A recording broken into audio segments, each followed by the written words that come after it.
ரொம்ப ஹெல்த்தியான வெள்ளை சோளத்தை வச்சு தோசை எப்படி செய்கிறது அப்படின்னு தாங்க பார்க்க போகிறோம்.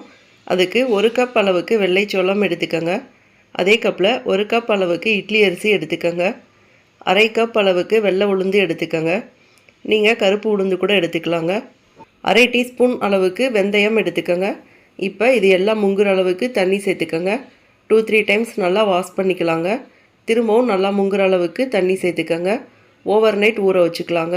இப்போ காலையில் பார்க்குறப்ப சோளம் நல்லா ஊறி இருக்குங்க. இப்போ தண்ணியை வடிகட்டிட்டு அப்படியே மிக்சர் ஜாருக்குள்ளே போட்டுக்கலாங்க. தேவையான அளவு தண்ணி சேர்த்து நல்லா அரைச்சி எடுத்துக்கலாங்க. மிக்சர் ஜாருக்குள்ளே போடுறப்ப 2 தடவையாக பிரித்து அரைச்சி எடுத்துக்கோங்க. இப்போ அரைச்ச மாவை அப்படியே ஒரு பாத்திரத்துக்குள்ளே ஊற்றிக்கலாங்க. மாவுக்கு தேவையான அளவு உப்பு சேர்த்துக்கோங்க. சேர்த்துட்டு நல்லா கரைச்சி விட்டுக்கலாங்க. அப்படியே ஒரு தட்டை போட்டு மூடி 6 மணி நேரத்துலேருந்து 8 மணி நேரம் அளவுக்கு மாவை நல்லா புளிக்க வச்சுக்கலாங்க.